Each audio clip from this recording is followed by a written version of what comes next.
Okay.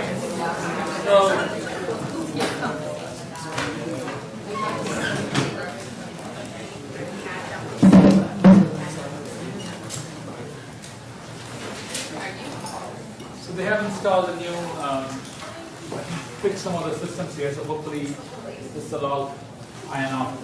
So today we are going to spend most of our time looking at recurrences. We will start by where we left off last time, that of randomized quicksort, and try to see how randomized, what the choice of a pivot, the impact of the choice of a pivot is randomized selection. Choice of a pivot, how the choice of a pivot impacts the running time of selection. So we will go over that, and that will give rise to a bunch of different recurrences, and it will motivate us why we want to study recurrences at different times. Then we will go over more examples, and we will end the class mostly with a general theorem, which is known as the master theorem. This is not there in the book, but it's there in other texts, and it's also there. There are a lot of resources for this that we'll point you to. So we will go over the master theorem, which is I don't want people to generally necessarily remember the master theorem, because we will see a systematic way of deriving anything that the master theorem can okay. Reminder that next week we have a quiz in class. Sorry, next class we have a quiz. And this will be on material that is in problem set 1. Okay, so you will be stable matching class.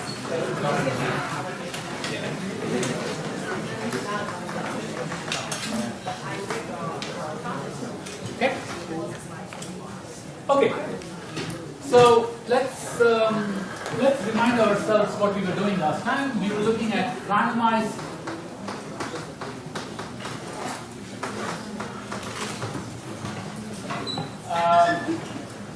selection.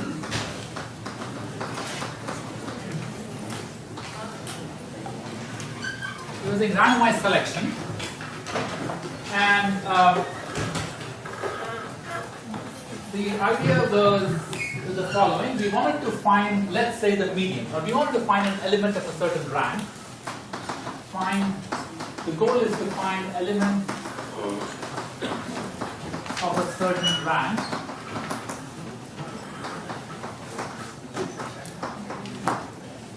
And I'm not going to write down the algorithm last time, but basically the idea was we will look at, let's say, the first element, and this is called a pivot.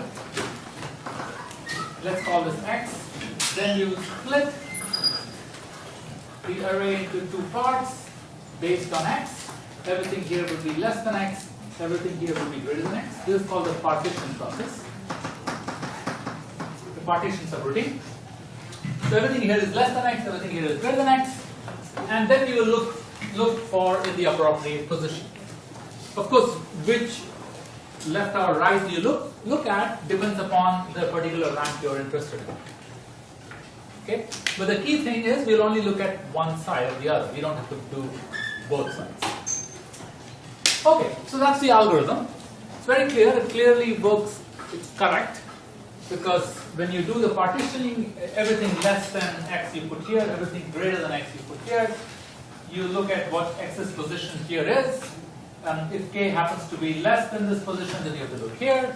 If k happens to be greater than the position, then you have to look here, and you have to adjust k accordingly in the recursive call. Okay? Is that very clear? Okay. So now, one. Let's ask about what the impact of the choice of x is. Okay? If we are supremely unlucky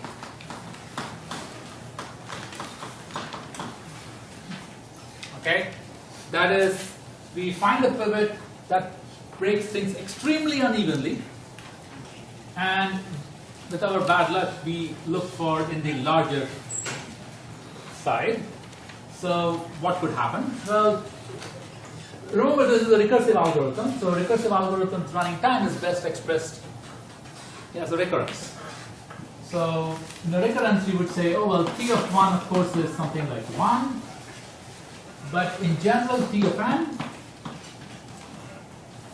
the best we can say is we do some amount of work for the partitioning, but after that we reduce our problem down from n to n minus 1. That's the best we can say. Okay. This is when we are supremely unlucky. We always pivot in such a way that we break the set into two sizes. One side is, let's say, empty, the other side is n minus n elements, and we are doing our recursive call in the n minus 1. Okay. Now you notice that I use less than equal to instead of equal to. The point is here is that this is viewed as the running time, and we are saying the running time is at most this. But when we are trying to solve this recurrence, we are basically assuming that everything is happening in the worst case possible. So this is what every time it's happening. We are spending n units of time, we are reducing our problem to n minus 1. Then when we do n minus 1, we spend n minus 1 units of time, and then we reduce our problem to n minus 2. Now if you get a recurrence like this, what you do, you essentially keep unraveling the recurrence. So I'm just going to go too fast because so T of n minus 1 will be nothing but T of n minus 2 plus n minus 1, and T of n minus 2 is T of n minus 3 plus n minus 2 plus n minus 1, and so on. And you keep on going, you find out that this is exactly equal to 1 plus 2 plus 3 plus 4, and we will be going over, we won't be going over, but we will be expecting people to recall summations like this frequently. So this is just an arithmetic series. You should also remember it's just the sum of the first n numbers, and there are various ways to see this, but that's the running time we get. And then, so that's basically theta of n squared. So in the worst case, randomized selection, if you are supremely unlucky, could take as much as theta n squared. Okay? Let's try the other side. What if we're supremely lucky?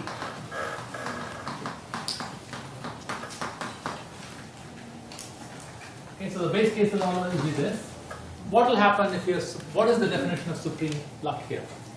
Okay. So one definition actually could be that, oh, the element that we are looking for, we immediately find it. That's the one. So there is no recursion. Okay, so that's one definition of lucky. The other definition of lucky is, okay, we don't have control on that, we don't have control on this k, but we always manage to split it perfectly evenly, so that the set that we recurse on is of size n over 2. So we get T of n over 2 and, okay, let's just quickly review this. Well, again, the cleanest way to sort of, you can try to think of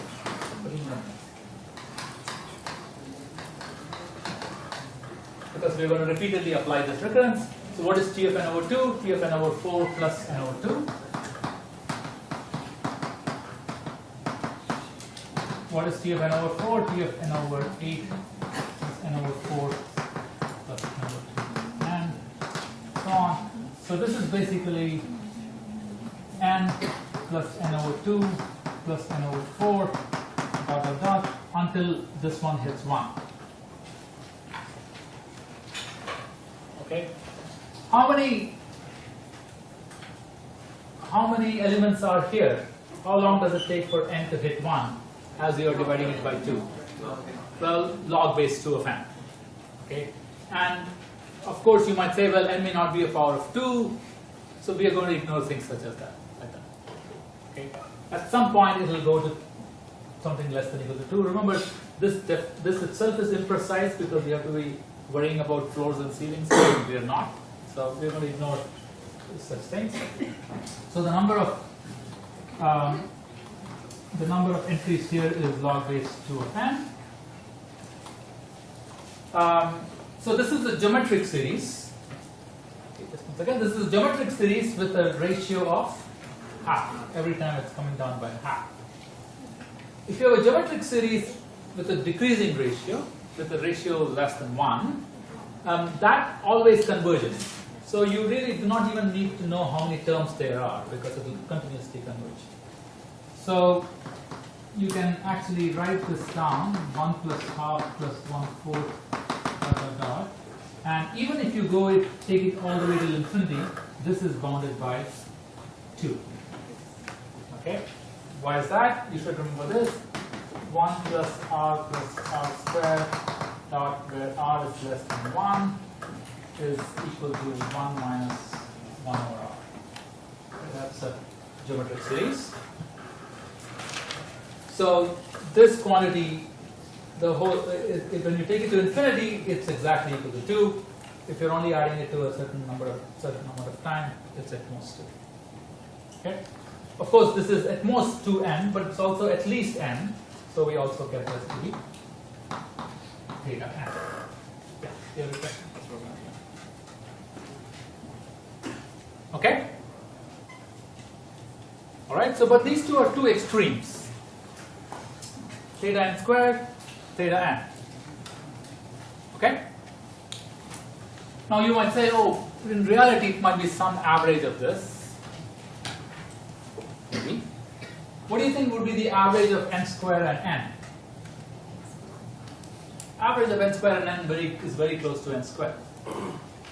It's like n squared plus n over 2, where it's closer to n squared. In theta notation, it's just it doesn't make sense to ask this question, but intuitively the average of theta n squared and theta n is actually theta n squared. The dominant term completely overruns. All right. But that's not what's happening in randomized selection. So let's try to understand some other scenarios. And we talked about one of those scenarios last time. We asked what is the expected size of the larger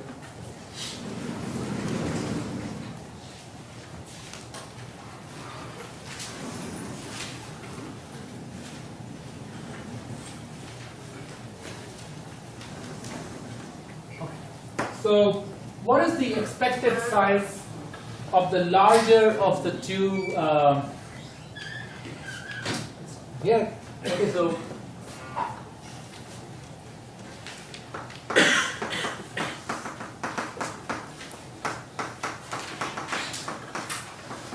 of the larger size of the partition.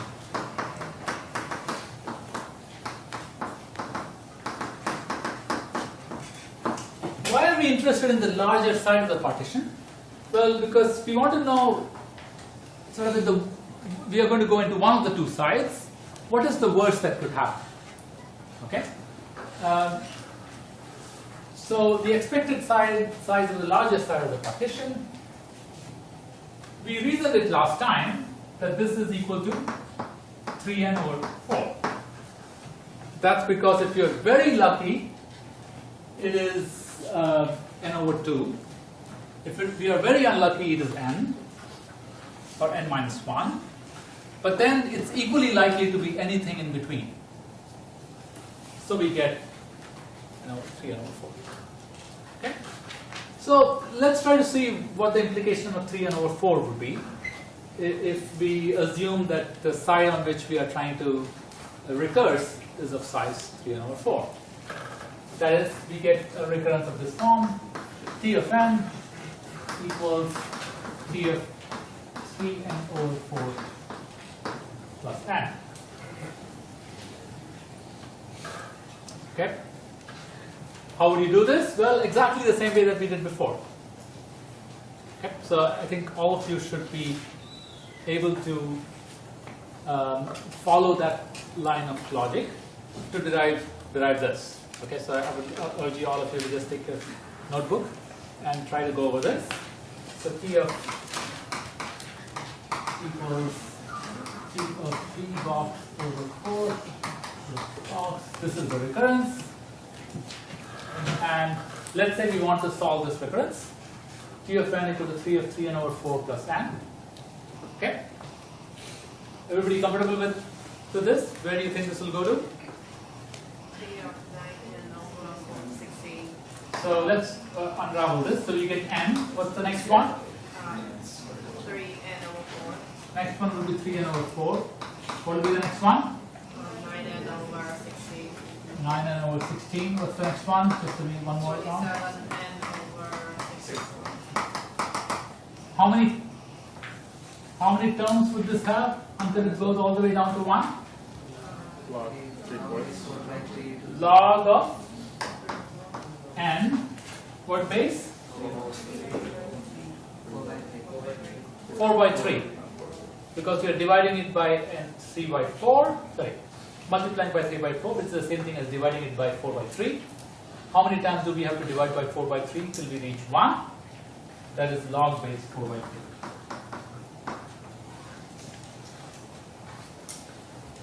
Okay, that's the number of terms. But the number of terms in this case does not matter that much because of the fact that this is a geometrically decreasing series. So even if we let the number of terms be infinity, it's going to converge independent of n. It's going to multiply. So this is n times 1 plus 3 over 4 plus 9 over 16 plus 27 n over 64. Okay. And here, the number of terms here is only log base 4 over 3 of n. But as I said, it doesn't matter how long we let this run. What is this bounded by? 1 over 1 minus 3 over 4. Just following that. So this is 1 over 1 minus 3 over 4. So that's 4n. Of course, T of n is always at least n. Right? From this equation, it's very clear. So we have T of n is always at least n. It's always at most 4n. Therefore, T of n is theta.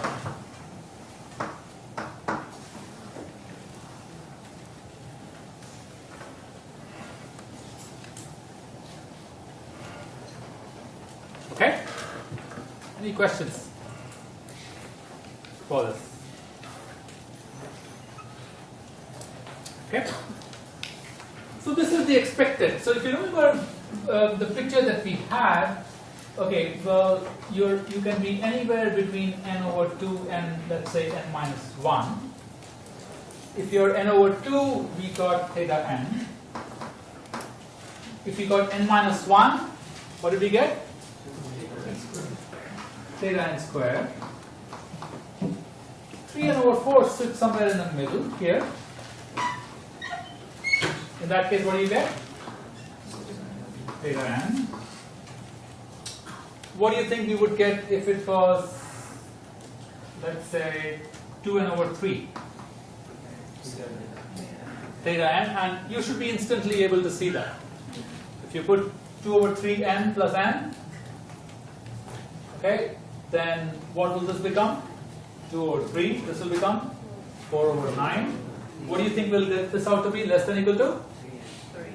3n. Okay, so this you should, as you do more and more of this, you should instantly see this. What is happening is, okay, let's do a couple of more examples. So everything here is theta n. All of these possibilities will lead to recurrences at theta n. What about something here? Let's say, give me a number between 3 over 4 and 1. 5 over 6, let's say 99 over 100. So suppose we have the recurrence. T of n equals, actually, let's do, yeah, T of n equals T of 99 and over 100 plus n. What do you think the outcome of this recurrence be? 100n. T of n is theta n, or bounded by 100n, of course at least n, So TFN.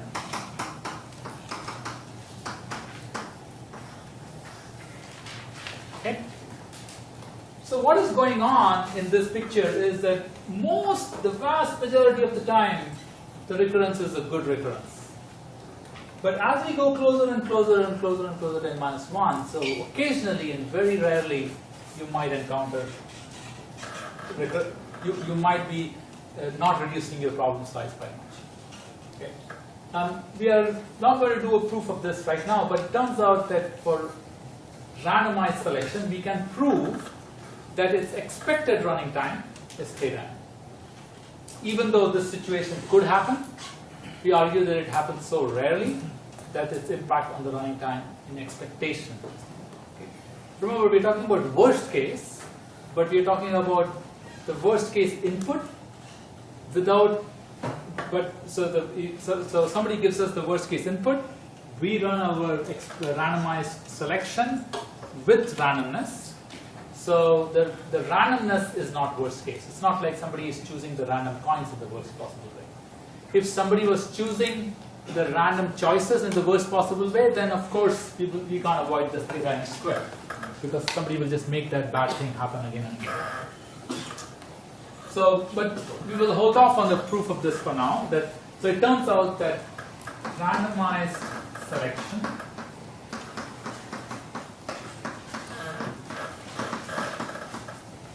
completes in expected theta.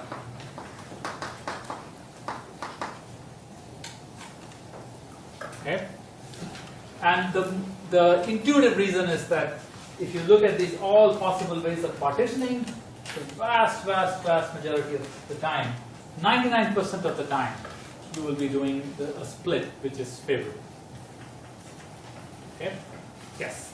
So, in this situation, if we had like 100n, Yeah. n squared and n, are those two options is basically the same thing based on the scale we're using. So like, just calling it n is almost the same thing as calling it n squared. Do you know what I mean? Like No. at the end of that range. So actually it is more complicated than that. So let's say, so this is the range, right? So we're talking about n over 2 to n minus 1. Okay? And let's say in this picture, let's say this is 99%. And let's say this is 1%.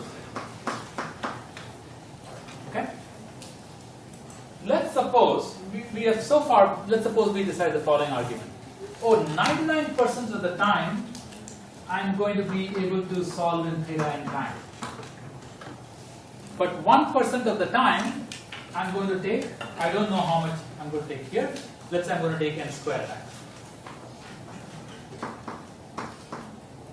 What do you think the average would be? 99% of the time I am doing it in n time. 1% of the time I take n squared time. Is the average closer to, is average theta n or is the average theta n squared? How many people per n? How many people per n squared? Okay, let's do a simple calculation. It is basically 0.99 times n. Okay, n is being given a weight of 0.99 plus 0.01 times n squared. N squared has been given a 0.01 weight. In theta notation, what is this? N squared. Okay, so just the fact that 99% of the time, even though I just told you that, oh, that's the intuition.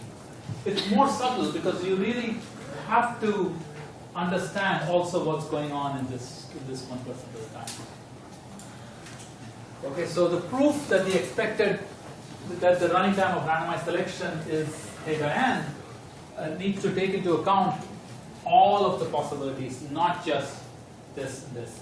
But this gives you some hope that something like this actually, yes. So what I mean to say is that if n equals 100, Yeah. you're saying 100 times times n or n squared is the same number. That is true, but I think n equals 100. I know, I'm just giving it a trillion. Like, Yes. It's, I mean, I don't. So is there a marginal point where it switches over from n to n squared? No, it smoothly goes between n and n squared. So there are lots of functions between n and n squared. So it's smooth, very, very, very smoothly goes, and it sort of rapidly increases. So when do we know when to classify one or the other? So that's why we would never put a hard threshold. We will try to come up with a smooth analysis. So Okay. So all these examples was just as a motivation. okay, but I'm saying if we're in that range where it's a smooth transition, Yeah. how would we classify that data? I guess we will not attempt to even identify those transitions. Okay. We will try to do an analysis that takes into account all of them at the same time. We'll probably get to it. Okay. Good. So the main moral I want to get out of the kind of analysis we have done is, if ever you have a problem where you are able to take your problem whose size is n, or whatever it is, and you do some linear amount of work and bring the problem size down by a constant factor, whether even if it is by 1/10, by 100, if you're able to bring it down, then the total time taken for this recursive algorithm will be linear. Okay, that is what this an equation like this is saying. As long as you spend some linear amount of time and you bring your problem down to a smaller amount, and a smaller amount by a constant fraction. Just smaller amount by 1 does not help, because this is the algorithm that spends linear time and brings the problem down by 1. That will take quadratic time. This is an algorithm that brings the problem down by a 1/100th fraction. So it's down to 99/100, and that brings it down.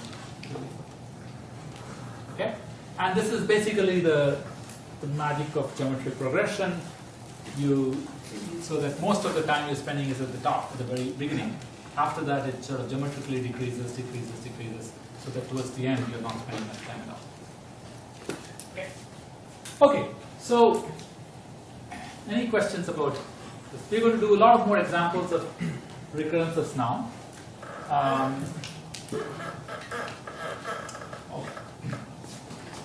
So, let's go.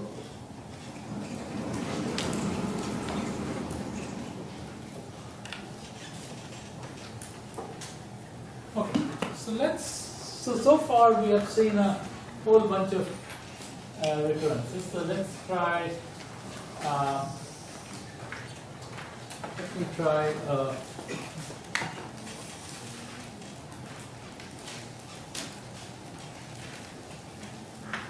Show you a different approach. So let's say we had a recurrence of the following kind. T of n is 2t over 2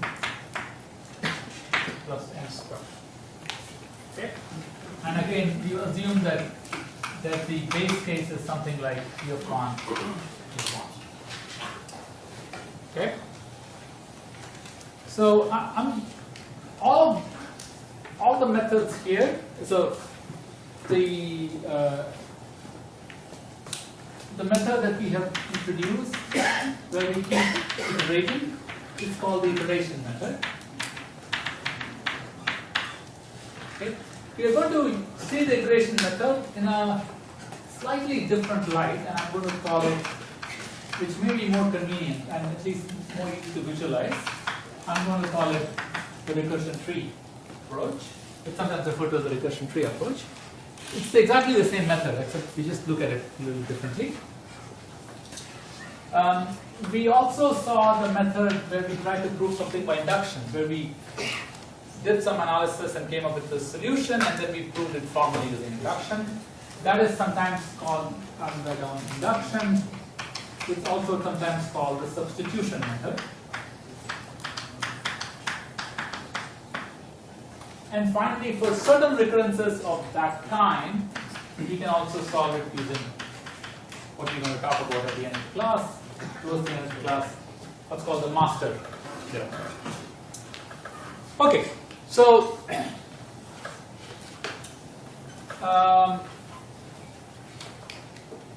let's go over this, and I'm going to show it to you using the recursion tree approach. Okay. As always, I will try to use a different parameter as opposed to.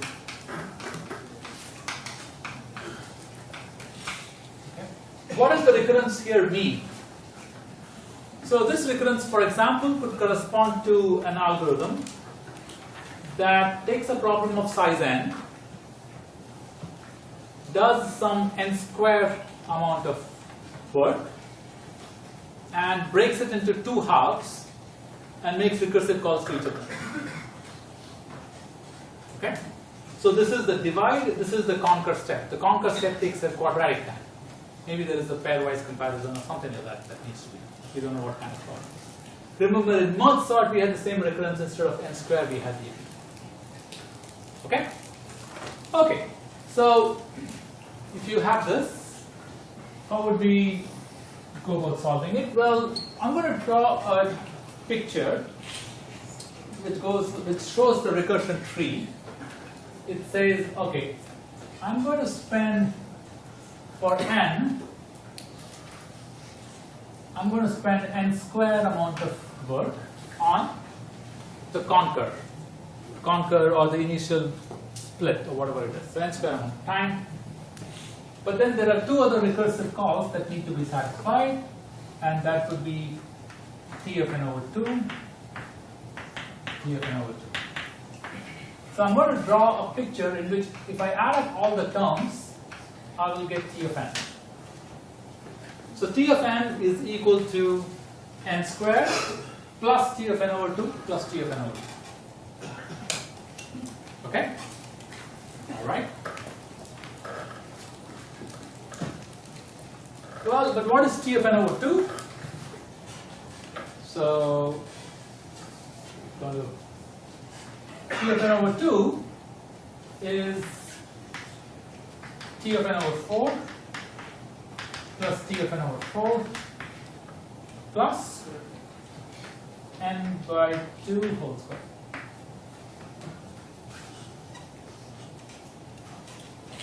Right? T of n over 2 is 2 times T of n over 4 plus n by 2 whole square. Similarly, the same thing here. N by 2 whole square, T of n over 4.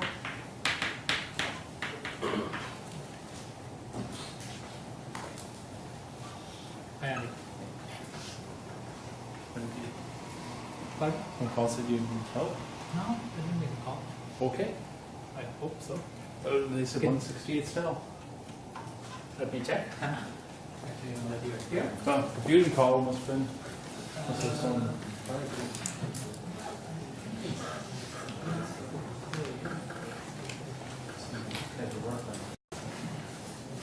Certainly recording the video, and I think it's also audio. Yes. Okay, sorry. Thank you, Andy. Okay. Okay. So this is n squared, n over 2 whole square, n over 2 squared. So one more round. So let me do one more level, and then it will become hopefully clear what is going on. We have n over 4 whole square and T of n over 8, T of n over 8. Okay, and we'll do the same thing here, same thing here, same thing. Okay? Okay, so let me actually make those changes and then we will.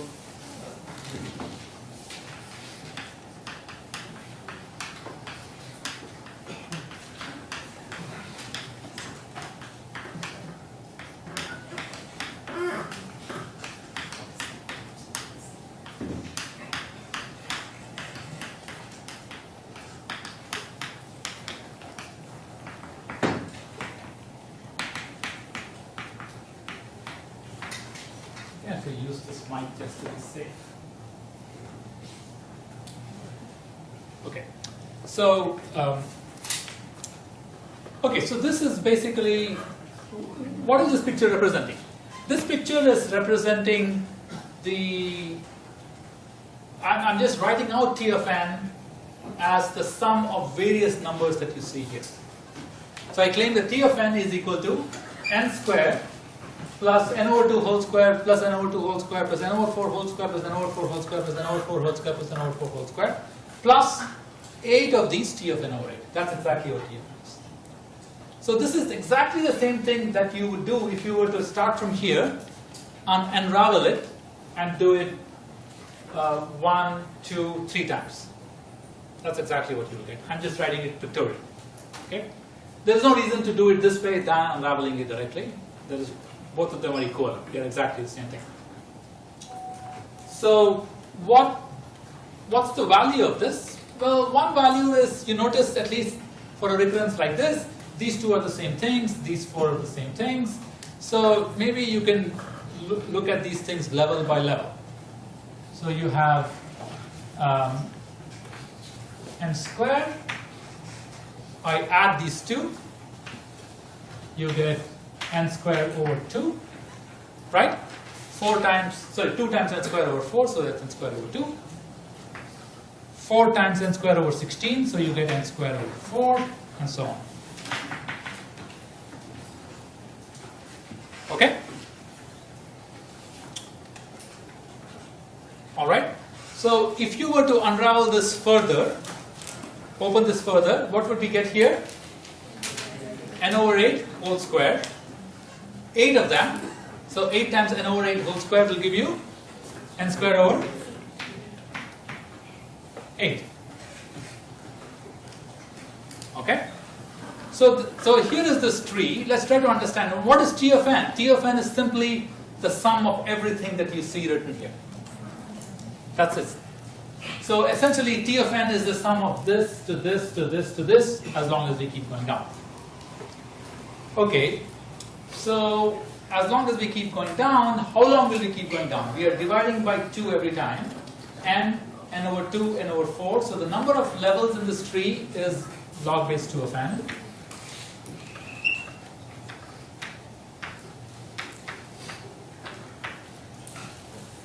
Okay, so at the last level, you have T of 1s. You have n of the T of 1s.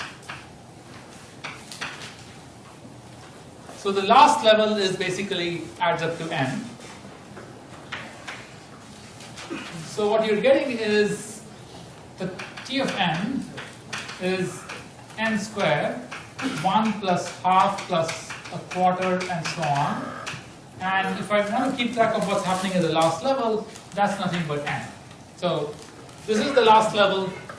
This is the sum of these things, and I'm being a little imprecise here because in a moment we will see the fact that this is a geometrically decreasing series. Then even if you take this till infinity, this is bounded by 2. So we know that T of n is basically bounded by 2 of n squared. And if you want to add this plus n for the last level, that's fine. You don't need to, because that's actually taken care of on the inside. But certainly that statement is true. Of course, T of n is also at least n squared. So T of n is less than or equal to 2n squared. T of n is at least n squared. So T of n is 2n squared. Okay? Yes? Can we ever use our intuition in this, or do we have to actually put it out? You have to calculate it because the intuition could be wrong sometimes. But you could use that to sort of verify and guide how you do it, but you have to do it. Okay, so notice that this recurrence is actually this way of writing it saying something. Okay, it's saying that at the top level you spend n squared. Before you make any recursive calls, for example, you're spending n squared time.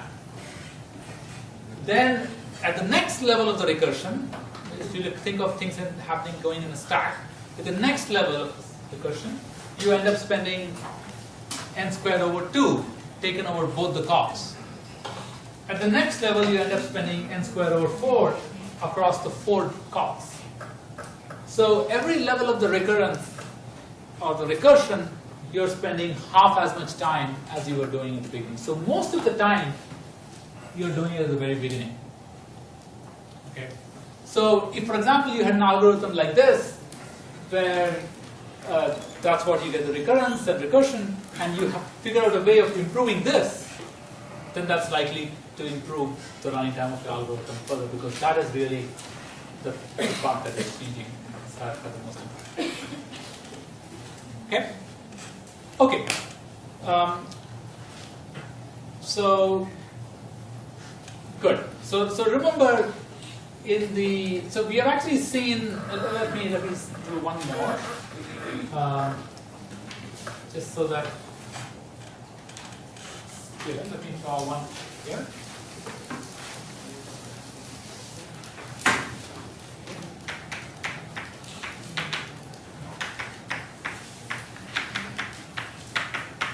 Okay, let me just recalculate that recurrence just in this, using the recursion tree approach, just to make sure you understand what is going on. Well, what will happen at the first level, you will have n. At the next level, you will have 9 over 10n. At the next level, you will have 81 over 100n, and so on. So this, each level, the contribution is geometrically decreasing. Okay. The number of different levels, the height of this tree is log of 10 over 9 n, but that's a geometrically decreasing sequence, so it is bounded by theta of n. Okay. Okay. Let's do. Let me draw one more on the same thing here. If you have the merge sort recurrence, the merge sort recurrence basically is you have n. At the next level, you get n over 2, n over 2. At the next level, you get 4 n over 4s. Remember, you take linear time in your merge procedure. So now here you get n, n, n, and so on. So each level adds up to exactly n. Just one second. So each level adds up to exactly n. There are log base 2 of n levels. So this turns out to be theta n log n. Yes? So that constant in front of the t, so like in the merge sort recurrence there's 2, and Yeah. the other recurrence we just did there was 1. Yeah. Does that determine the number of children you have in your recurrence? Exactly. Yes. So this is the number of children you have. The children each of these nodes has. This is the thing that goes inside. Right. And this is the factor by which things are going down. And then, so the size of the recursion tree, right, is log n in merge sort. And then this one is The size is in the height. the height, yes. Yes. The height is determined by the factor by which you're dividing. Right. So then in this log, the other one where it's log 10 over 9, Yes. why did we not include the log n part? Log 10 over 9 n? We have done log base 10 over 9. No, for the final. You could. You could. It's just so small. It is at the, so when you go down, it's okay, good question. So notice that there is exactly one node at each level, right? So at the last level when you go down, we assume that we end at 1. Right. So the thing corresponding to that is just t of 1. So it's just 1. Okay. So you could go and put the 1 there, and you're adding that 1 to your whole calculation, but that's a small amount compared to that. That's the same thing with what the recurrence we did before this Yes. as well, right? Yes. Such a small amount. Yes. But we'll be a little bit more precise in a moment. So just yes. So can we also ignore that login part in the merge solution? We cannot ignore this login part. So then how did we just Okay, so good.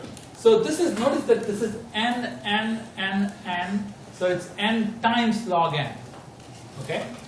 What we are ignoring here is the situation when the lowest level is much smaller compared to the highest level.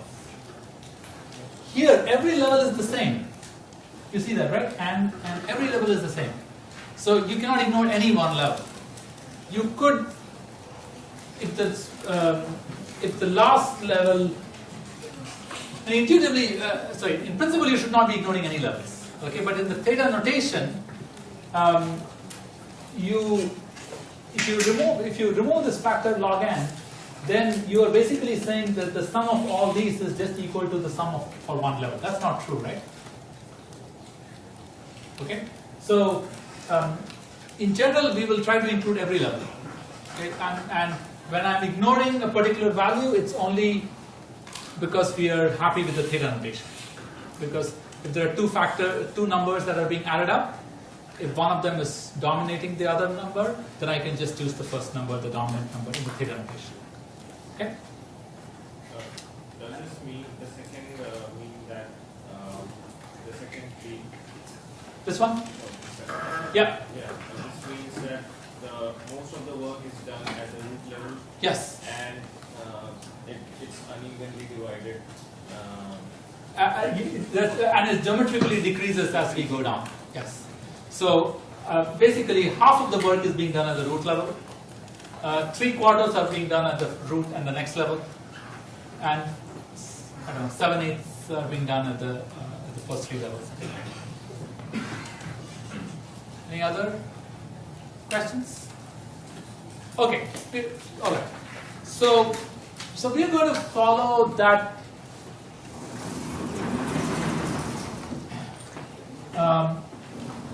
Method and do a few more recurrences so that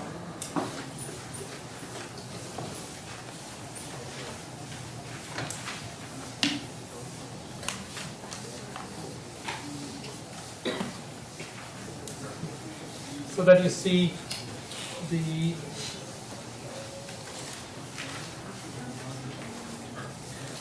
recursion tree in full action. So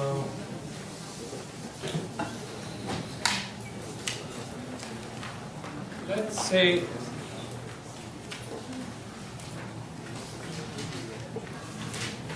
okay. Let's consider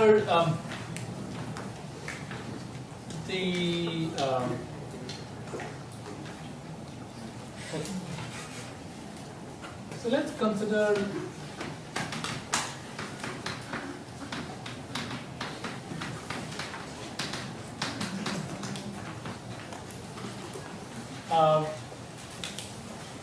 problem of matrix multiplication, and I'm not going to give you. So there are lots of interesting problems in this space, but we're going to go over a very simple approach to this. So let's just remind ourselves what matrix multiplication is. So you are given, let's say, you're given two n cross n matrices.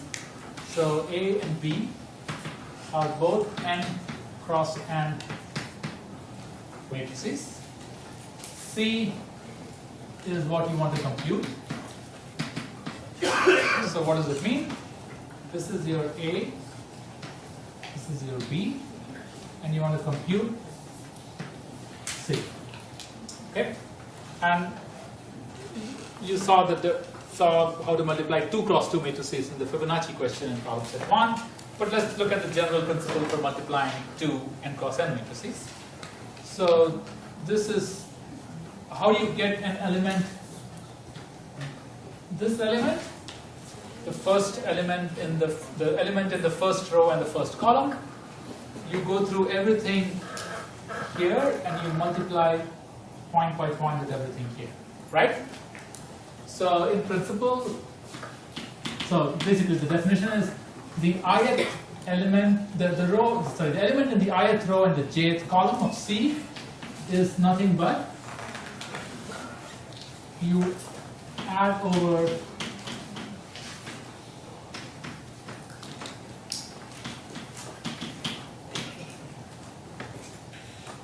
okay. So if you want to calculate this particular element, you will look at the ith row and the jth column. Okay, ith row and jth column, and then you will take the first element of the ith row of A, multiply it with the first element of the jth column of B, plus second element in the ith row, multiplied by the second element in the jth column, and you add it up. Okay? Is that clear? Okay. Okay, so that's a very simple algorithm to multiply two matrices. So let's try to see, this is not a recursive algorithm. It's a plain iterative algorithm. What is the time taken to obtain one entry of C? To get one entry of C, how many multiplications are you doing? N. How many additions are you doing? To be precise, n minus 1. You're adding n numbers, so you're n minus 1. But basically, you're doing 2n operations, roughly. How many times do you have to do it? N square times. So the running time of the iterative procedure is theta of n cubed for multiplying 2n cross n matrices. Okay? Okay, so let's try to see whether we can do recursively the same thing. And whether we are not going to spend too much time on this particular problem, but it's actually a very good divide and conquer. There is a very interesting divide and conquer way to do it that is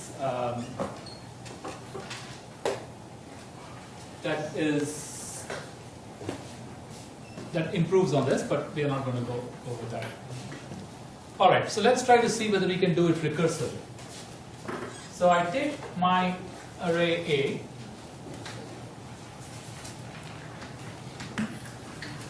my array B. How do I go about doing it recursively? So I want to compute A times B and compute C. I want to break the problem down. Okay? Yeah.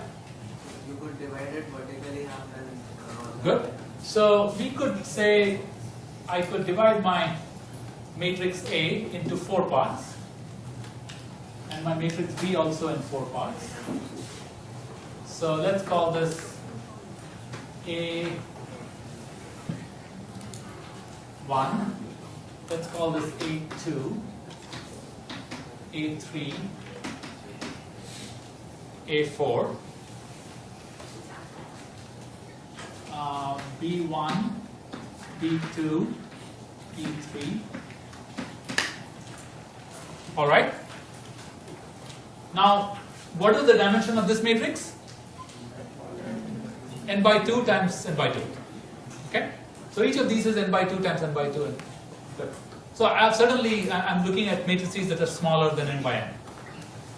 Now, I want to multiply these to obtain my C matrix. So let's call this C1. Okay, let's not call this. So what do you think goes in here?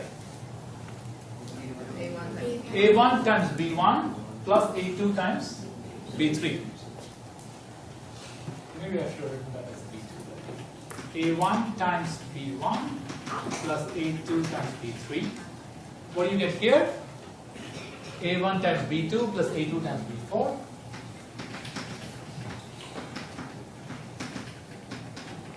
What do you get here? A3 times B1 plus A4 times B3. And here A3 times B2 plus A4 times B4. Okay. One can verify that this is exactly the same as the multiplication that's going on here. It'll compute exactly the same thing as this. Okay. Is that clear? So that's a clean algorithm. So now how do we implement this? We will say, oh, well, in order to run an n cross n multiplication, we will instead chop it up into these parts, then we will multiply this matrix with this matrix with this matrix, add them up, this matrix with this matrix with this matrix, add them up, this matrix with that matrix, and so on. So, okay? Good. So, we are trying to multiply two n cross n matrices. How many half n over 2 cross n over 2 matrices are we multiplying here? 1, 2, 3, 4, 5, 6, 7, 8. Agree? How many additions are we doing? 1 addition, 2 additions, 3 additions, 4 additions. These are additions on n over 2 cross n over 2 matrices, right? Okay, good. How long does it take to add two matrices of size n over 2 cross n over 2? So there are n squared over 4 entries. You're adding them up. So basically it takes n squared over 4 per addition twice. So times 4 because you're doing 4 of them. So it's n squared time. So the recurrence you will get on that is t of n equals 8 t n over 2 plus n squared. Everybody see that? Okay, what is t of n? By the way, I should be clear here. T of n is the time taken to multiply two n cross n matrices. This is the time taken for addition. This is the time taken for these 4 additions. 1, 2, 3, 4. How much time does it take to do this addition? Well, the product of these has n squared over 4 elements. The product of this has n squared over 4 elements. You have to add them up, element by element. So that's n squared over 4. We are doing it 4 times. N squared. Okay? Okay, so let's see whether this does anything better than what we have here. Okay? Is the question clear? So we want to analyze this recurrence. And as usual, the base case when you're multiplying two 1 cross n, what's the 1 cross 1 matrix? It's just an element. Multiplication of two 1 cross 1 matrices is just a one multiplication. Okay.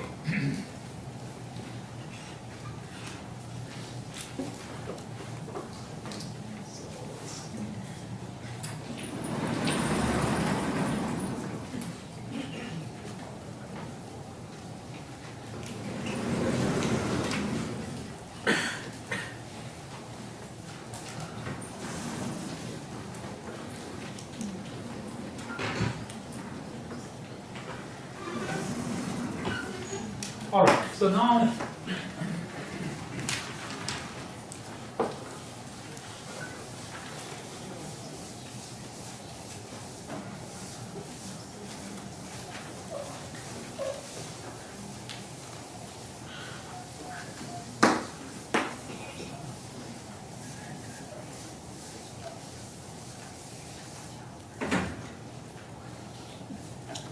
okay, so let's over this. So t of n is 8n over 2. So t of box is 8 t box over 2 plus box squared. Okay, so let's start draw our recursion tree. So at the top level, we have, how much time are we taking at the top level? N squared. How many children does this node have? 8.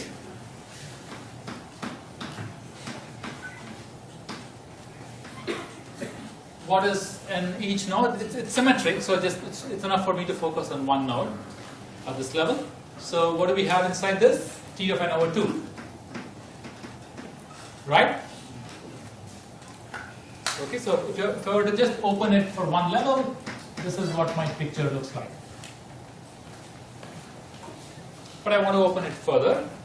So what do I get? So when you try to do t of n over 2, you get n over 2 whole square. Sorry, yeah, n over 2 whole square. And again, it will have 8.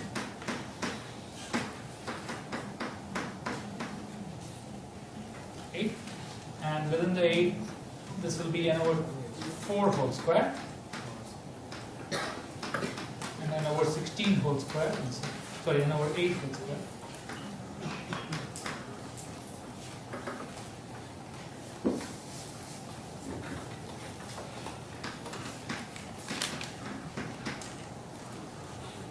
Okay? So let's analyze this tree. What's the contribution from the first level? N square. What's the contribution from the second level? So there are 8 of them, each contributing n square over 4. So that is 2 of n, 2 times n square. Okay? That's clear? What about the next level? How many total nodes are here at this level? 8 times 8, which is 64. Each of them contributing n square over 16. So that's 4n square. You do one more level, you see the pattern now clearly.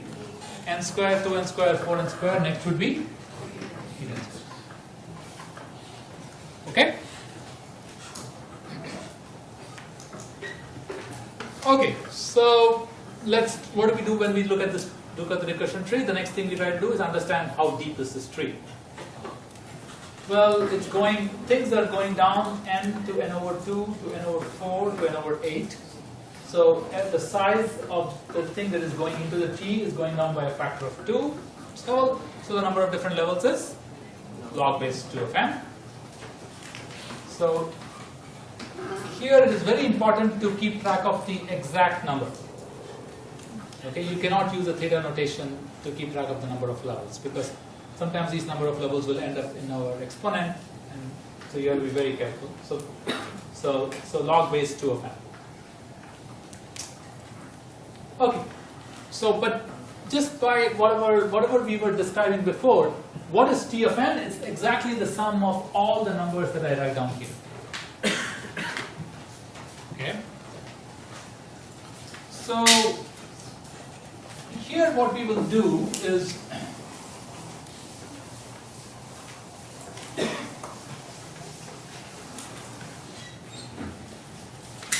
we will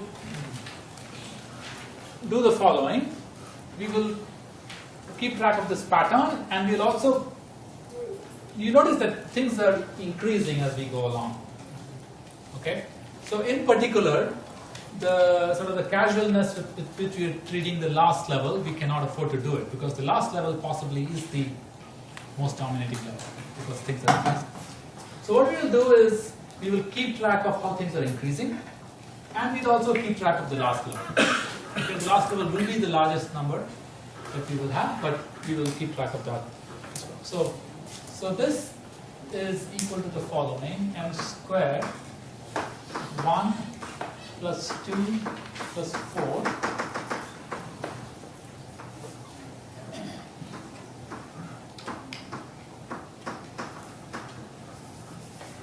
we have log base 2 of n of these. Okay, and the thing here is the last number there is the last levels, the contribution of the last level. Okay, so what is the last number there? Well, this is an exponent. This is a geometrically increasing series, so that's going to be 2 to the log n. Okay. So that's going to be n, because it's increasing by a factor of 2 every time, so 2 to the power of log. So this is n square 1 plus 2 plus 4.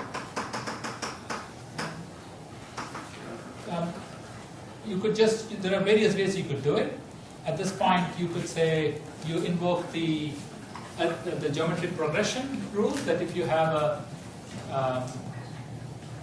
if you look at 1 plus r squared plus r to the n minus 1, r to the, let's say, n minus 1. So you have m terms here. This summation is equal to r to the m minus 1 divided by r minus 1. Okay. Another way to look at this is you sort of flip this thing. So you notice that this is the same thing as n cubed times 1 plus half plus quarter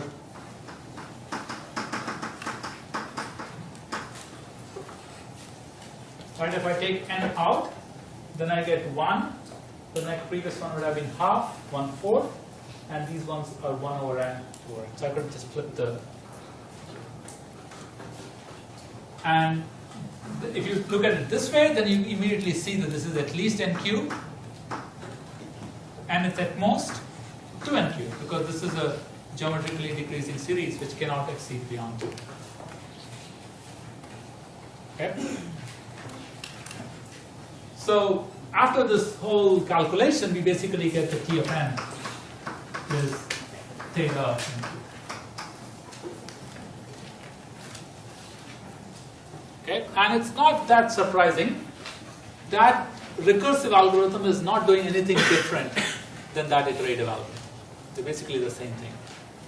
Okay?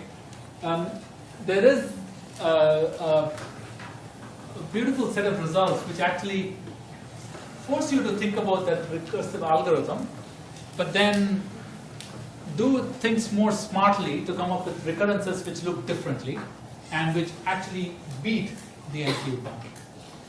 There is a nice result that brings it down to actually n to the power of 2.67 or something like that. And then there are much more complicated results that have brought it down further, so that we know how to multiply two matrices in much better, at least in theory, we know how to multiply matrices in much better way than just doing just following the definition. Which is quite remarkable. And one of the most remarkable things is we still do not know whether that's the best way to multiply two matrices. Such a fundamental problem. We still are trying to figure out what is the best way to multiply two large matrices. We have made a lot of progress, but still we have not. That problem is still open. Okay, but my main purpose for introducing this recurrence was to point out a third behavior of how this recursion tree could look like. Okay? So recall, for merge sort, the recursion tree had the property that every level was the same. For the recurrences we looked at for randomized selection, the property was the contributions were going down by a factor of 2. In this case, the contributions are going up. Okay? Things could get much more complex, but for the purposes of this class and for most of the interesting recurrences we will encounter, we will have one of these three things happen. Every level of the recursion, you're doing about the same amount of work, like in merge sort. As you go down further in the recursion, you're doing more and more work here. As you go down further in the recursion, you're doing less and less work, like in the other. So each of these three, there are rules which you can follow, and there are some guidelines, and so we're going to look at those three, and those three together give you the master theorem. But you don't have to remember the master theorem, you just have to remember that there are these three ways of doing it. Each of these could give us to a different answer. Okay? Okay, so now we are going to go over any questions about. Yes? So I can know where 2 and cube is. So you're with me until this point? So now you realize that this is the sum of a geometrically decreasing series. So this is bounded by 2. Okay.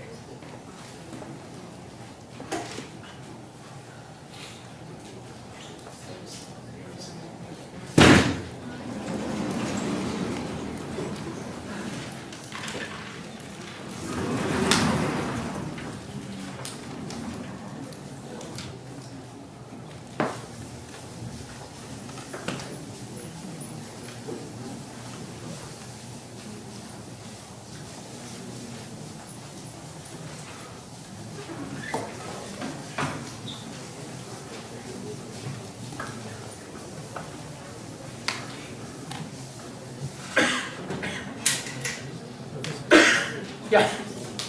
For any given problem, Yeah. is recursion a better way to solve it to achieve a better outcome? Not necessarily. Can be even worse. No, when you say is recursion a better way to, recursion, you apply recursion when you try to do divide and conquer. Okay? We will see other paradigms later on which don't use divide and conquer. We will use other methods. There is dynamic programming which does something like divide and conquer, but then it is a much more sophisticated way of breaking down problems into subproblems. So recursive procedures do not always give you the best solution. It really depends upon the problem.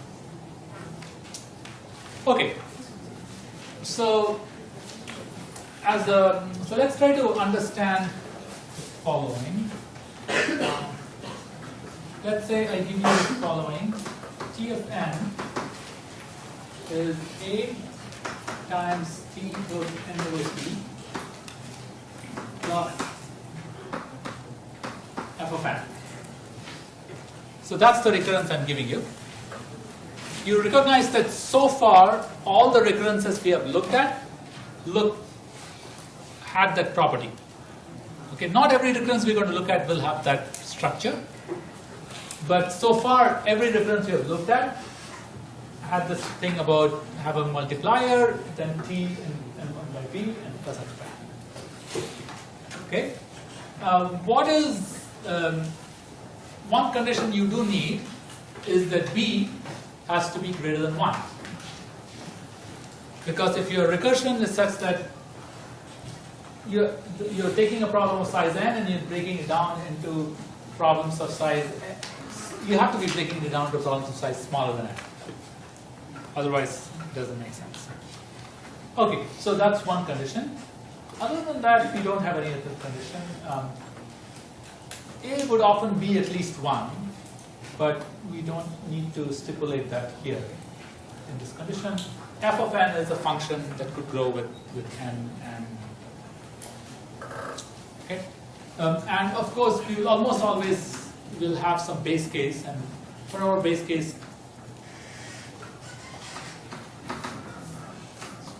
you might need again, in order to be really precise, I need to make sure that I put floors and ceilings, and I'm not putting any of that. But you have to be careful of it. Okay, so that's the recurrence we're working with. So how do we go about solving a recurrence like that? Okay. Well, we will follow exactly what we've been doing. Just that here we do not know what is A, what is B, what is f of n, but at least we can draw the recursion tree without too much trouble. So if you draw the recursion tree, what is the contribution of the first node? F of n. How many children does this node have? A. Pick an arbitrary node here. What is the contribution of this? F of n divided n by b. Because when we unravel the recurrence, we will get, so just to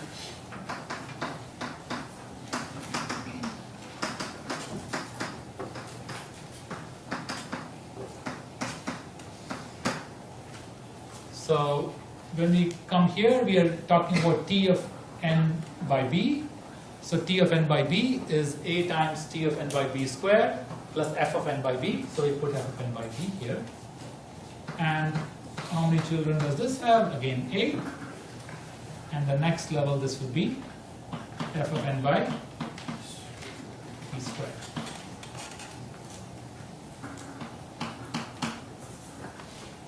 Okay? All right.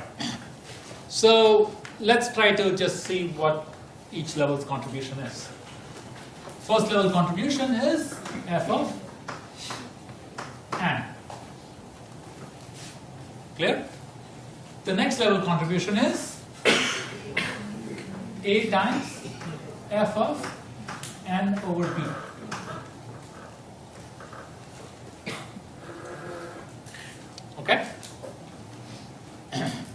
the next level contribution is a square times f of n by b square, and so on.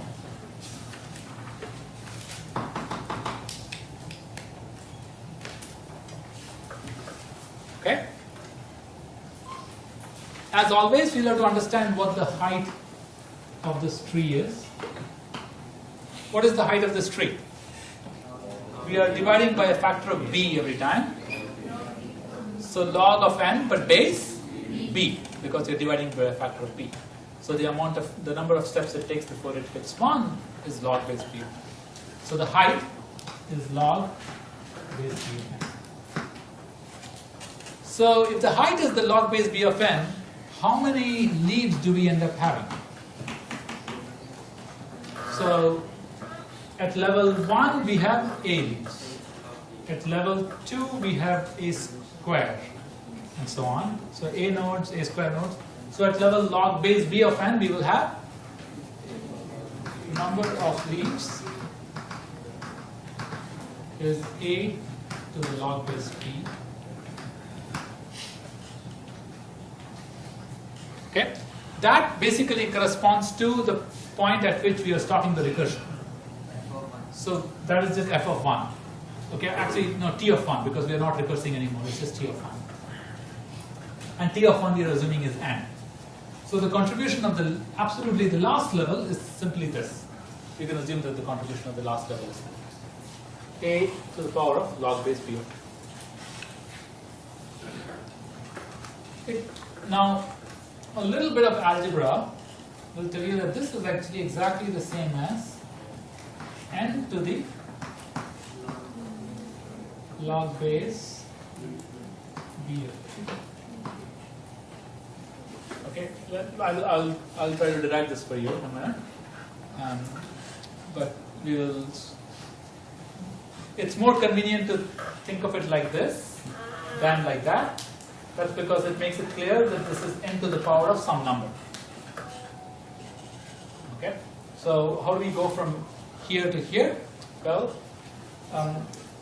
you basically want to move a up, right? So you say a is the same as b to the power of log base b of a. That's the definition of log. A is b to the power of, what is log base b of a? The number to which you have to raise b to the power of to get a. So that's exactly this. So I'm going to replace a by b to the log base b of a times we have log base b of n. Okay, b to the power of log base b of a times log base b of n. Well, b to the power of log base b of n is n. So I'm just moving this here, moving this to the right. Okay? Okay, so the lowest level contribution is n to the log base b. Okay? So now let's apply the sort of the ideas that we have. So let's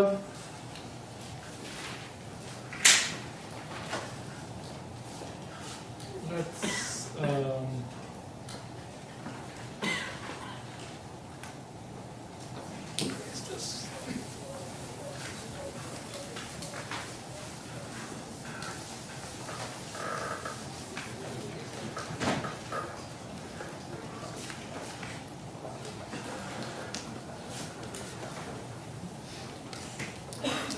Okay, so let's consider, so we wanted to see three cases, right? We wanted to see the case where things are basically the same at each level. Option 1. Option 2 is things are decreasing as we go down. Option 3 is the contributions are increasing as we go. So we want to consider those three cases. Okay, so let's try those three cases. So, and we have to be a little careful, so we are going to be sort of make when we look at these cases, we'll sort of be more precise in how we define these cases. Okay. By the way, the three cases that I'm writing may not match number to number with the cases that might be there in the general that you might see in other textbooks or whatever, but the numbering does not match, but the three different cases would match. So case 1. So let's consider the case 1 where we have a decreasing sequence. So that is, this is smaller than this. This is smaller than this. And when I mean by smaller, I mean smaller by a constant factor. So going down from n to 9n/10, or going down from n to half n, n squared to n squared over 3 or something. So case 1 is if a times f n over b is, or let me write it the other way. If there exists a constant c such that, there exists some constant r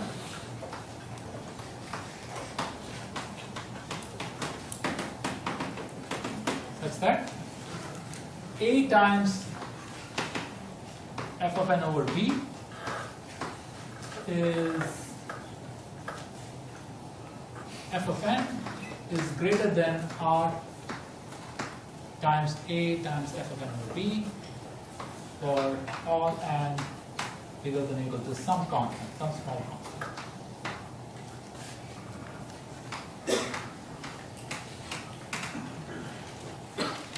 Okay? So the point I'm making is that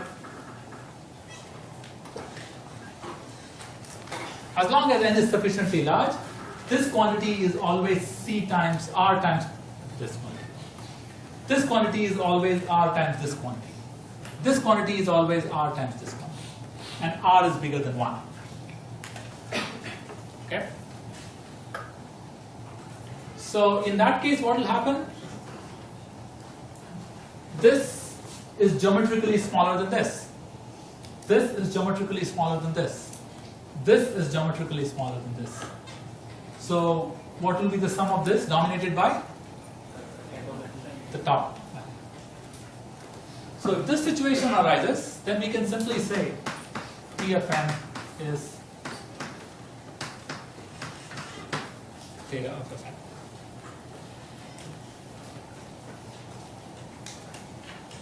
Okay?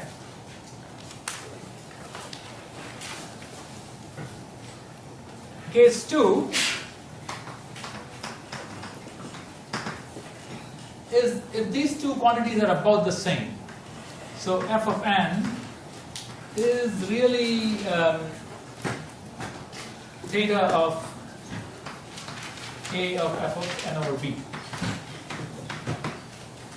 That f of n and a f of n over b are basically about the same. Okay, so there is no. So let's actually, the way we will write it, this is a little bit of a weak of a condition. So the way we will write it is differently.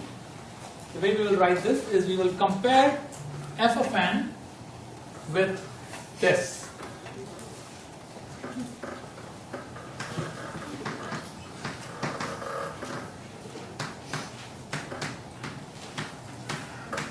Okay. In fact, the first case also will rewrite it in a bit, but we will try to. This is the contribution at the top level. We will compare it with the contribution of the lowest level. If their contributions are about the same,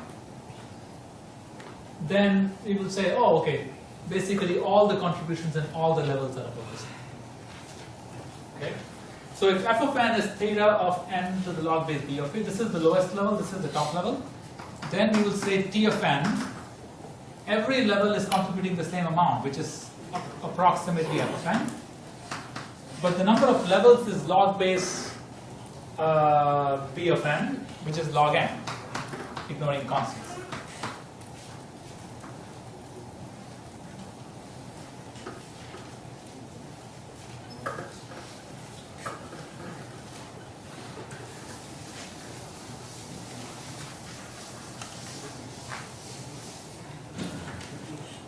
lowest contributions. Case 3 is when the lowest level dominates the highest level. Okay? So lowest level dominates the highest level. So, and here, the way the condition would be n to the log base b of L is omega f of n.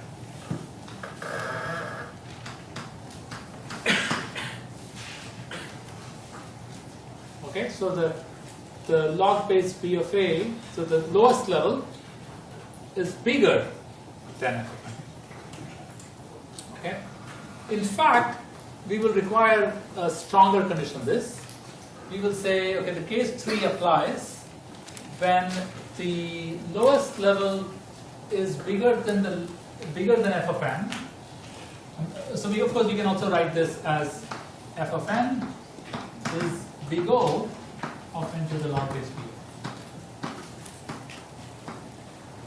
Right? They're the same. But that's not sufficient for this result to be hold in general. We will require that this is much bigger than f of n. Okay, so if f of n is big O of n to the log base b of a minus epsilon for some epsilon, okay, so I'm going to not use this. I'm instead going to use f of n is big O of n to the log base b of a minus epsilon for some epsilon. Then the lowest level is the dominant factor.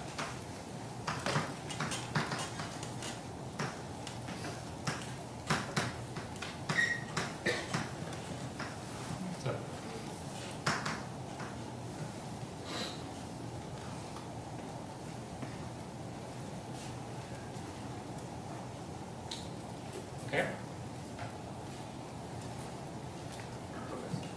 And actually, even case 1, just one second. So case 1 could be rewritten in that form.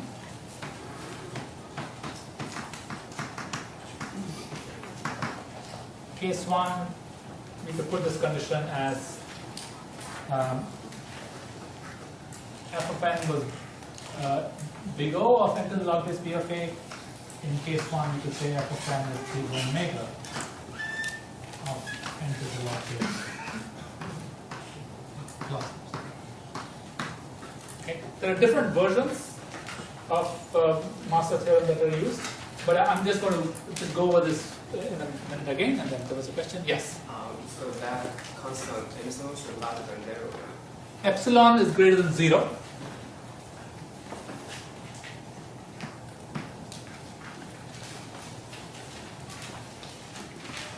Okay, so let's again intuitively what is going on in each of these cases. Case 1, the thing here dominates the bottom, and things are decreasing down by at least a factor, some constant factor. So then this is the answer. T of n is theta of f of n. Case 2, this is basically the same as this. Okay? So each level is about the same. Then T of n is just theta of f of n times the number of levels. Third case, f of n is much smaller than the one at the lowest level. Okay? Then the lowest level dominates, so T of n is theta to the power. Okay? There are some technicalities, and which is why when you're trying to use the master theorem, you have to really apply those technicalities. And I believe I've captured all the conditions, but I will post the formal statement of the theorem on PR just so that all the conditions are captured. But basically, you have to make sure that it's not just the case that in this, for example, in case 3, it's not just the case that f of n is smaller than this, but it should be noticeably smaller. It should be smaller by at least another epsilon. So you have to be careful when you're applying any of this theorem. But intuitively, these are the 3 cases that are being considered. One case, every level is about the same. Then you just take whatever contribution of each level is, multiply it by the number of levels. In one case, the contributions are decreasing by a constant factor every time, then it's just the top level. In the other case, the lowest level completely dominates what's going on at the top level. For example, the contributions are increasing by a constant factor, positive greater than 1, then the lowest level. Okay? But in general, using this machinery of recursion tree is sort of the best way to try to get a grasp of what's going on. Notice that the master theorem only applies for recurrences of this kind, at least the way we have written it. You can generalize it. We might encounter a recurrence like this.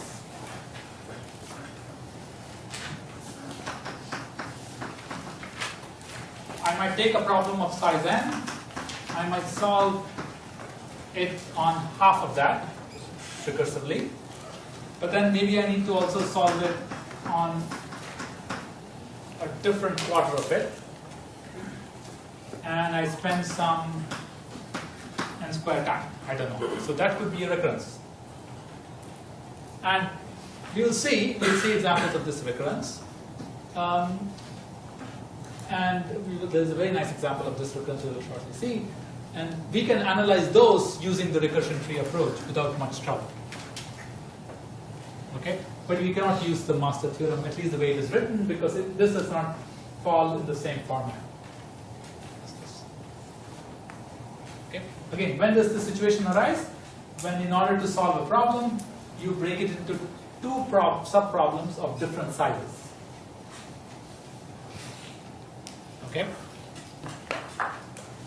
One example, one very good example, is actually the problem we have just looked at, the selection problem. Okay. So in the selection problem, we wanted to break it into two parts, and we wanted to make sure that those two parts are small, right, but not too big. So if you remember, the situation was, if we were extremely lucky, we would break it down into equal halves, and then we will move on. But in order to be extremely lucky, what element do we need to find? So I'm trying to break an array down into two parts, where this is less than x, this is greater than x, they are both the same size. If I want to be extremely lucky and break this down into exactly even ends, what should this x be? It should be the median. But maybe that was the problem I was starting off with. Then I'm saying now, in order to break the problem into two equal halves, I have to really find the median.